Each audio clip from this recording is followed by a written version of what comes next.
என் புள்ள மேல police case கொடுக்குறியா? ஏன் ஐயோ திருட்டு பயலே அப்படின்னு வந்து பலார் அப்படின்னு மாணிக்கத்துக்கு ஒரு அறக்கடாச்சு. இப்போ வந்து மற்ற உண்மைகளும் தெரிய வந்து நம்ம எதிர்பார்த்த விஷயம்லாம் நடக்கிறதுக்கான ப்ரெடிக்ஷன் தான் அது. ஸோ இப்போ வந்து பார்த்தீங்க அப்படின்னா தங்கமயில் இல்லை என்னால் இந்த வீட்டில் இருக்க முடியலம்மா, என்னால் வந்து நைட்டு படுத்தாலாம் வந்து இது நம்ம இடம் இல்லை அப்படின்னு தோணுது. என் வீடு வந்து அந்த வீடு தான், அந்த வீட்டில் இருக்க அத்தனை பேருமே நான் அவ்வளோ பாசமாக இருந்திருக்கேன், நான் கிளம்புறேன் அப்படின்னு வேக வேகமாக கிளம்பி அங்கே போகும்பொழுது தான் மாற்றி மாற்றி பல கேள்விகள் அவங்களுக்கு வரப்போகுது. நேராக கிளம்பி அங்கே போய் வாசல்லே போய் உட்காந்துக்கிறாங்க. உட்காந்துட்டு இதில் வேற மீனாவும் ராஜியும் வாசல் தெரிச்சு கோலம் போடலாம் இன்னைக்காச்சு அப்படின்னு கதவை திறந்தா உட்காந்துருக்காங்க. அத்தை வாங்கத்தை உள்ள சேர்த்துக்கோங்க அத்தை, நான் வீட்டுக்குள்ள வருவேன் அத்தை அப்படின்னு வந்து இந்த பக்கம் பேசிக்கிட்டு இருக்கும் பொழுதே தான் வந்து பார்த்தீங்கன்னா சக்தி வேலை இந்த பக்கம் அப்படியே மீசையை முறுக்கிட்டே வந்து நிற்கிறாரு.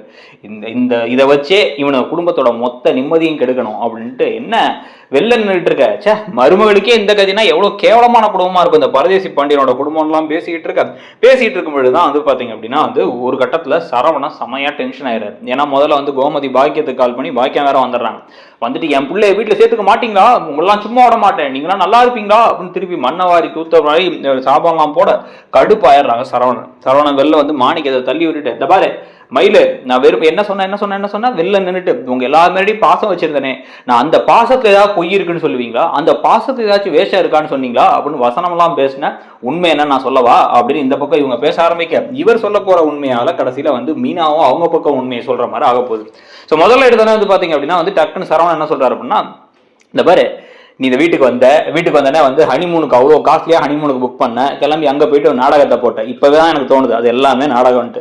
அதே மாதிரி நேற்று கதிர்கிட்ட பேசிட்டு இருக்கும் போது தான் தெரிய வந்துச்சு, இந்த ராஜி டியூஷன் எடுக்கிறேன்னு சொல்லி சொன்ன போது அந்த டியூஷனை கெடுத்து விடுறதுக்கு அப்பாட்ட பேசி பக்கத்து வீட்டிலலாம் ரொம்ப பேசுவாங்கன்னு சொன்னது யாரு? அவ ஏன் இப்போ ராஜி வந்து போய் மணிக்கணக்கா நடந்து போய் அதுக்கப்புறம் ஏன் டியூஷன் எடுத்தா? வீட்டு வாசலே தானே எடுக்கிறதா இருந்துச்சு. அதை கெடுத்து விட்டது நீ.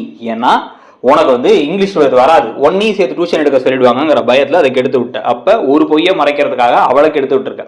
அதே மாதிரி செந்திலுக்கு வந்து அப்பா வந்து அந்த 10 லட்ச ரூபா பணத்தை திருப்பி கொடுத்துடலான்னு கொடுக்கும் போதும் சரி, அப்புறம் கதிருக்கு வந்து பாத்தீங்க அப்படின்னா அவனுடைய கடன் ஆரம்பிக்கிறது காசு தரான்னு சொன்ன போதும் சரி, ஏன் நீ அப்போ ஓகேன்னு இருந்திருக்கலாமே, அப்பெல்லாம் என்ன சொன்ன என்கிட்ட தனியா கூப்பிட்டு நீங்க தான் ஏமாந்தவங்களா இருக்கீங்க, அவங்களுக்கு கடை இருக்கு, நம்ம கிட்ட என்ன இருக்கு, அந்த சொத்தை வித்தா அந்த சொத்துல நமக்கும் காசை கொடுக்க வேண்டியதை கொடுத்தரணும், அதன்னு பேசுங்க கேளுங்க அப்படின்னு சொல்லிட்டு திருப்பி எத்தனை நாள் பேசினேன். உண்மையா உனக்கு அவங்களாம் வந்து உன் அண்ணன் தம்பி மாதிரி உன் தம்பி மாதிரி தான் நீ நினைச்ச அப்படின்னா பாசமா இருந்திருக்கலாமே.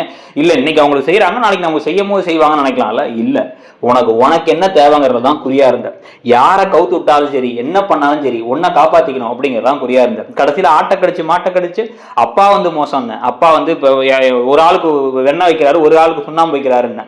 அதுக்கப்புறம் வந்து என்ன பண்ண, நான் மோசம் எல்லாத்துக்கிட்டையும் போயிட்டு நான் ஏதோ இன்னொரு பொண்ணோட தொடர்பு வச்சிருக்கேன். இந்த அளவுக்கு கேவலமா நடந்துகிட்ட உன் கூட எப்படி மனுஷன் வாழ்வான்? இதுல வேற வந்து நான் பாசமா இருந்தேன்ல, நான் வேலை செஞ்சேன்ல அப்படின்னா, வேலை செஞ்சது இருக்குன்னா அந்த ஓவர் காம்பன்சேட் பண்றதுக்கு, அதாவது நம்ம பக்கம் குறை இருக்கு அதை யாரும் கேட்டுடக்கூடாதுங்கிறதுக்காக நடிச்சே தவிர நீ உண்மையா இதையும் செஞ்ச மாதிரி தெரியல. இதுல வேற வந்து அப்பப்ப அம்மாவை ஏத்தி விடுறது, மீனா வந்து தனியா வெளில போறாங்க, ராஜி வந்து தனியா சினிமாவுக்கு போறாங்க, எனக்கு மட்டும் எதுவும் இல்லை, நீங்க கொஞ்சம் கேளுங்க, அவங்க எல்லாம் எப்படி அலோவ் பண்றீங்க, மாமாட்ட கேட்காம எப்படி போவாங்க அப்படின்னு ஏத்தி விட்டதெல்லாம் எதுக்காக? ஏன்னா அவங்க யார் சந்தோஷமா இருந்தாலும் பிடிக்கல, உன் புத்தியே சரியில்லை, உன் கூட நான் வாழ மாட்டேன், அப்பா எனக்கு இவ கூட விவாகரத்து வாங்கி தந்தே தீரணும் அப்படின்னு செம்ம கடுப்பாயிட்டாங்க. பாக்கியம் ஒன்று விவாகரத்தா, ஓ அவ்வளோ தூரம் வந்துட்டீங்களா அப்படின்ட்டு இப்போ என்ன பண்றாங்க அப்படின்னா வந்து இது வாயா போலாம், மயிலு வா, இன்னைக்கு அவன்ல மொத்தமா காலி பண்றமா இல்லையான்னு பாரு அப்படின்னு சொல்லிட்டு கோபமா கிளம்பி போறாங்க. இப்பதான் தனந்தரையில தானே மண்ணள்ளி போட்டுக்கிற மாதிரி விஷயத்த இந்த குடும்பம், அந்த தங்கமயில் குடும்பம் செய்ய போகுது. ஸோ இப்போ என்ன பண்ணுறாங்க அப்படின்னா நேராக பாக்கியா வந்து இப்போ என்ன பண்ணுறாங்க, இதுக்கப்புறம் நம்ம பொறுமையாக வந்து பிரயோஜனம் இல்லை, இவனுக்கு விவாகரத்துலாம் நோட்டீஸ் அனுப்புனாங்கன்னா மொத்தமாக எல்லாம் முடிஞ்சு, நம்ம அதுக்கப்புறம் எவ்வளோ முயற்சி செஞ்சாலும் நடக்காது, அதுக்கு முன்னாடி அவனுக்கு ஒரு பயத்தை காட்டணும், அந்த சக்திவேல் சொன்னார்ல அந்த விஷயத்த பண்ணிடுவோம் அப்படின்ட்டு நேராக போலீஸ் ஸ்டேஷனுக்கு போயிட்டு என் பிள்ளைய வந்து கொடுமைப்படுத்துறாங்க, ஏதோ அபாண்டமான குற்றச்சாட்டுலாம் சொல்றானுங்க, இந்த குடும்பமே வந்து ஒரு மோசமான குடும்பம், இந்த பாண்டியன் ஸ்டோர்ஸ் குடும்பம், அவனுக்கு மேல ஒரு ஆக்ஷன் எடுங்க அப்படின்னு வந்து சொல்ல, இந்த பக்கம் வந்து தங்கமயில் வேணாமா இதெல்லாம் வேணாமா, பிரச்சனை பெருசாகுமா அப்படின்னா பெருசாகட்டும், பெருசானாதான் அவனுக்கு பயம் வரும், ஆனதுக்கு அப்புறமா ஒழுங்கா வந்து நம்ம காலில் விழுந்து மன்னிப்பு கேட்டு உடனே வீட்டுக்கு கூட்டு போவானுங்க. அதை தான் பண்ணணும். கேஸ் கொடுத்தா நம்ம பக்கம் தான் நிற்பாங்க போலீஸ், பார்ப்போம், நம்ம முதல்ல கொடுத்துருவோம் அவனுக்கு பண்றதுக்கு முன்னாடி அப்படின்லாம் வந்து பேசிக்கிட்டு இருக்கும் பொழுதே வந்து பாத்தீங்க அப்படின்னா நேராக அவங்க என்ன பண்ணுறாங்க, போலீஸ்லாம் கிளம்பி உடனடியாக வந்து எங்கே இருப்பார் அவர் அப்படின்னா அப்போ கடையில் இருப்பார் அப்படிங்கிறாங்க. உடனே பாண்டியன் ஸ்டோர்ஸ் கடைக்கே நேராக கிளம்பி போயிடுறாங்க. அங்கே பாண்டியன் வந்து பாவமாக உட்காந்துருப்பாரு, இன்னைக்கு அவர் தனியாக இருப்பாருங்கிறதுக்காக லீவ் போட்டு கதிரும் கூட இருக்காரு, இந்த பக்கம் சரவணன் உட்காந்துருக்காங்க. அது மட்டும் இல்லாமல் வந்து கோமதியுமே கிளம்பி அங்கே போயிட்டாங்க. போயிட்டு என்ன நீ எதுக்கு கடைக்கு வந்திருக்க, நான் நல்லா தான் இருக்கேன் அப்படின்னா இல்லை நானும் கூட உட்காந்துருக்கேன் அப்படின்னு வந்து பேசிக்கிட்டு இருக்கும் பொழுது தான் அப்போ இந்த மீசக்காரர் வரார். அங்கே வரும்போது ஒரு ட்விஸ்ட் நடந்து ஒரு விஷயம் நடந்துக்கிட்டே இருக்கும் பொழுது கரெக்டாக வந்து பார்த்தீங்கன்னா வந்து போலீஸும் வராங்க. இப்போ தான் எதிர்பார்க்காத ஒரு ஆப்பு தங்கமயில் குடும்பத்துக்கு கிடைக்க போகுது. நேராக போலீஸ் வந்து உள்ளார வந்துட்டு டக்குன்னு பாண்டியனை பார்த்து, யோ என்ன நீ தான் பாண்டியனா அப்படின்ட்டு, நீ தான் யாராங்க சரவணன் அப்படின்ட்டு, என்ன கட்டின பொண்டாட்டியை வந்து ஒழுங்காக வச்சு நடந்துக்க தெரில, வாழ தெரில, அந்த பிள்ளை மேலே வந்து அபாண்டமாக குற்றச்சாட்டை சொல்லி அவங்க அப்பாவை வேற ஏதோ அடிச்சிருக்கீங்க, அவங்க அப்பாவை இன்னைக்கு காலில் அடிச்சியா இல்லையா, அவங்க கேஸ் கொடுத்துருக்காங்க அப்படின்னு வந்து பேச. அதனால இப்போ என்ன சார் சொல்ல வரீங்க அப்படின்னு அப்படியே பாண்டியன் எழுந்திரிச்சு பொறுமையாக கேட்குறாரு. ஷாக்கே ஆகல. ஷாக்கா ஆனால் கோமதி மட்டும் தான் ஷாக்காக வராங்க. கோமதி நீ ஷாக்காகாத கோமதி, என்ன சொல்ல வரீங்க அப்படின்னா, இந்த பாருங்க வரதட்சணை கொடுமை அப்படின்னு ஒரு கேஸ் வந்துருக்குது. இன்னொரு பக்கம் வந்து பார்த்தீங்கன்னா அவங்க அப்பாவை அடிச்சிட்டதா சொல்கிறாங்க. இப்போ அது மட்டும் இல்லாமல் வந்து அந்த பொண்ணை வந்து கொடுமைப்படுத்துனதா சொல்கிறாங்க. இதுக்கெல்லாம் சேர்த்து வச்சு உங்கள் பையனையும் உங்களையும் அரெஸ்ட் பண்ணுறோம், உங்கள் ஒய்ஃபையும் சேர்த்து அரெஸ்ட் பண்ணலாம் தான் இப்போ பேசினாங்க. ஆனால் அவங்க மேலே கேஸ் கொடுக்க வேணாம்னு பெரிய மனசு பண்ணி அவங்க ஒத்துக்கிட்டாங்க. அதனால் உங்களை அரெஸ்ட் பண்ணுறோம், இல்லைனா அவங்கள்ட்ட பேசி தீர்த்துக்கோங்க, அவங்கள்ட்ட பேசி பஞ்சாயத்தை முடிச்சா வேணா உண்டு அப்படின்னு பேசிக்கிட்டு இருக்க. ஒரு நிமிஷம் சார், ஒரே ஒரு நிமிஷம் அப்படின்ட்டு வந்து மீனா அப்படின்னு கூப்பிட, மீனா உள்ளே இருந்து வெளில வராங்க. மீனா உள்ளேருந்து இந்த கடைக்குள்ளேருந்து வெளில வரும்போது அந்த டப்பாவை எடுத்து காமிப்பா அப்படிங்கிறாங்க.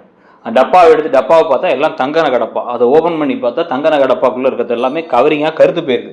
அதை பார்த்த உடனே ஷாக் ஆகி, என்னது கருத்து போயிருக்கு அப்படின்னு சொல்லிட்டு வந்து எல்லாரும் பார்க்க, அந்த போலீஸ்காரங்களே என்னப்பா இது அப்படின்னா வந்து ஏதோ இதுதான் இவங்க போட்ட நகை, நாங்கள் கேட்கல, அவங்க போட்ட நகை, இந்த நகைக்கு தான் வந்து ஏதோ வரதட்சணை கொடுமை பண்ணதா சொல்கிறாங்க, எங்களுக்கு நகையே வேணாம், நாங்கள் இப்போ கூட எழுதி தரோம், நான் கேட்கல பண்ணலை அப்படின்னு எழுதி தரேன், அவங்களால வந்து இந்த நகரெலாம் எப்படி கவரிங் ஆச்சுன்னு சொல்ல முடியுமா அப்படின்னு சொல்லுங்கள், இது கூட கேஸ் ஆகாதுன்னு வச்சுக்கோங்க, இன்னொரு ஆதாரம் இருக்குது அப்படின்னு கொடுறா அப்படின்னு கொடுக்க சரவணா வந்து காமிக்கிறாரு. அப்படியே சிசிடிவி கடையோட சிசிடிவி ஃபுட்டேஜ்லேருந்து அந்த 10,000 ரூபாய் அந்த மீசக்காரர் கொடுத்த போது இவர்கிட்ட தான் கொடுத்தேன்னு அவர் சொன்ன வாக்கு மூலம், அதுக்கப்புறம் இவர் அதை எடுத்து பேக்கெட்டில் போட்டுக்கிட்டது, கடையில் ஒவ்வொரு தடவையும் கல்லால் அந்த பணத்தை எடுத்தது, இது எல்லாத்தையும் தனித்தனியாக கட் பண்ணி எடுத்து வச்சு ஏதோ எங்கள் கடை கல்லால் உட்காந்து கடையில் வந்து பணம் திருடிருக்காரு இருந்தாலும். இந்த விஷயத்தையும் நான் கம்ப்ளைண்ட் கொடுக்குறேன், கம்ப்ளைண்ட் கொடுத்தா ஆதாரத்தோட இருக்கு, நான் வரதட்சணை கேட்டனா இல்லையா அப்படிங்கிறது நீங்க கேஸே வச்சுக்கோங்க, பரவாயில்ல பாத்துக்கலாம். அதே அதுக்கு முன்னாடி இந்த ஆள் மேல நான் கம்ப்ளைண்ட் கொடுக்குறேன், ஆதாரத்தோட கொடுக்குறேன், இந்த ஆளத்துக்கு உள்ள போடுறீங்க என் கடையில திருடினாருன்ட்டு அப்படின்னு வந்து இப்ப ஷாக்க கொடுக்க, ஐயோ அப்படின்னு இந்த பக்கம் வந்து தங்கமயில் வாயில கை வச்சுட்டு முழிக்க, இந்த பக்கம் வந்து இது பண்ணா இது பக்கம் நகை விஷயம், இந்த விஷயம், அது மட்டும் இல்லாமல் அந்த பத்திரிகையில உங்க பேர் போட்டதுல எம்ஏன்னு போட்டிருப்பாங்க, அந்த பொண்ணோட எம்ஏ டிகிரி சர்டிபிகேட்டுங்கன்னு கேளுங்க, ஒன்னா கொடுத்து இந்த குடும்பத்தை மொத்த பேர் மாதிரி நான் கேஸ் கொடுக்குறேன், இந்த கேஸா அந்த கேஸான்னு பாத்திரலாம் அப்படின்னு சம்மதி என்ன சம்மதி இதெல்லாம் அப்படின்னு இவ டக்குன்னு வந்து மாணிக்க அப்படியே இது பண்ண உடனே, யோ என்னையா இவ்வளவு கேவலமானதா இருக்கீங்க, நீங்க அவங்க மேல ஏதோ குறை சொன்னீங்க, கடைசியில பார்த்தா இந்த கன்றாவியான வேலையை செஞ்சு வச்சிருக்கீங்க அப்படின்னு போலீஸ்காரங்க கேட்டு போற மாதிரி இருந்தா எல்லா விஷயமும் தெரிஞ்சு இவங்க கையில இருக்க துருப்பு சீட்டெல்லாம் முடிஞ்சு பாவம் பார்த்து இந்த குடும்பம் வந்து தங்கமயில ஏத்துக்கிட்டா பரவாயில்ல, அப்படி இல்லாம ஏதோ தங்கமயில ஃபோர்ஸ் பண்ணி கொன்ற மாதிரி தான் கதையை கொண்டு போறாங்களா நீங்க என்ன நினைக்கிறீங்கிறத சொல்லிட்டு நம்மளுடைய மற்ற ப்ரெடிக்ஷன்ஸையும் பாருங்க. ஏனார் துணையில அவங்க அம்மா வந்துட்டாங்க, பல்லவன் அம்மா, அந்த ட்விஸ்ட்டை பத்தியும் சிறகடி காசை ப்ரமோஷன்ஸுக்குமே வந்து நம்ம சேனலை சப்ஸ்கிரைப் பண்ணிக்கோங்க. கூடவே வந்து பாத்தீங்கன்னா நம்ம சேனல்ல இப்போ மெம்பர்ஷிப் ஸ்டார்ட் பண்ணியிருக்கோம் 59 rupeesக்கு. உங்களுக்கு பிடிச்சிருந்தா நம்மளை சப்போர்ட் பண்ணணும்னு நினைச்சீங்கன்னா வந்து அதுக்கான பெர்க்ஸும் இருக்கு, அந்த பெர்க்ஸையும் பார்த்துட்டு ஜாயின் பண்ணிக்கோங்க. தேங்க்யூ.